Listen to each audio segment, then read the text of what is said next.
स्पर्श ने police station में अपनी और दादी की पूरी सच्चाई कबूल कर ली। सच सामने आते ही नाहर निर्दोष साबित हो गया और स्पर्श को गिरफ्तार कर लिया गया। जी हाँ दोस्तों, आज मन सुंदर का एपिसोड देखकर सच में गुस्सा आ गया। सोचिए, कोई इंसान इतना गिरा हुआ कैसे हो सकता है? हम सब अब तक उस छोटे से वार्ड बॉय को गलत समझ रहे थे। हमें लग रहा था कि वही इस पूरे मामले का जिम्मेदार है, लेकिन असली धोखेबाज तो घर के अंदर बैठा था, वही जो सबके सामने सीधा बनता था और सोफे पर बैठकर चाय पीता था। मैं बात कर रहा हूँ स्पर्श की। स्पर्श ने दोस्ती का नाम बदनाम कर दिया। उसने भरोसे को तोड़कर रख दिया। आज के एपिसोड ने साफ कर दिया कि जब एक पत्नी अपने पति को बचाने के लिए खड़ी हो जाती है, तो वह किसी से भी सच निकलवा सकती है।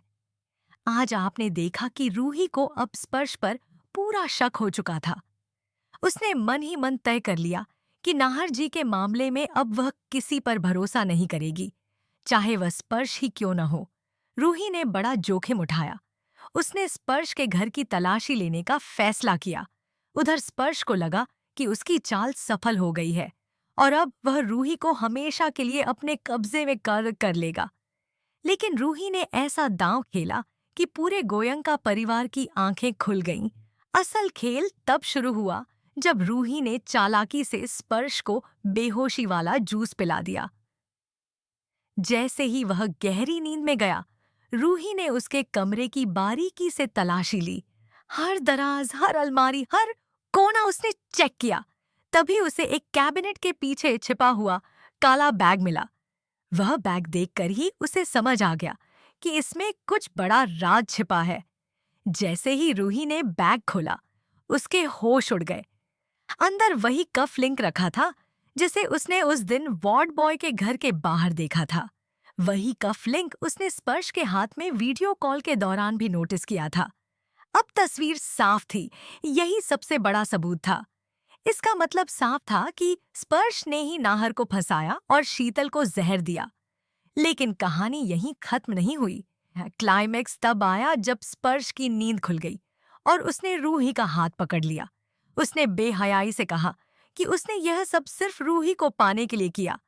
उसने नाहर को घटिया कहा और जेल में सड़ने लायक बताया। लेकिन रूही ने उसे ऐसा जवाब दिया कि उसका चेहरा उतर गया। रूही पूरे आत्मविश्वास के साथ बोली, खूनी तुम हो स्पर्श, सजा नाहर जी को नहीं है, तुम्हें मिलनी चाहिए। रूही ने साफ कह दिया कि अब वह चुप नहीं बैठेगी। वह यह कस के कप लिंक सीधे पुलिस को सौंपेगी। आने वाले महा एपिसोड में आप देखेंगे कि रूही स्पर्श का पीछा करेगी।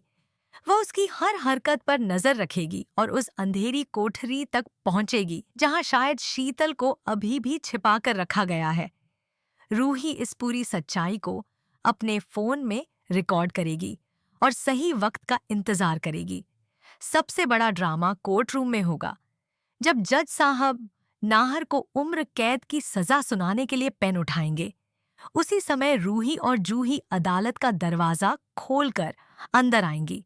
जैसे ही जिंदा सबूत सबके सामने आएगा, स्पर्श का चेहरा पीला पड़ जाएगा। रूही सबके सामने उसका सच उजागर करेगी।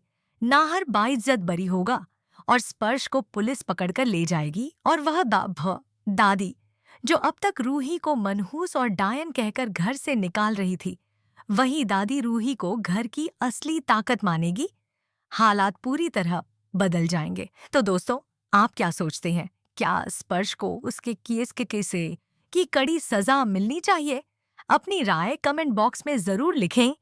वीडियो को लाइक करें और मन सुंदर के हर ताज़ा अपडेट के लिए चैनल को अभी सब्सक्राइब करें।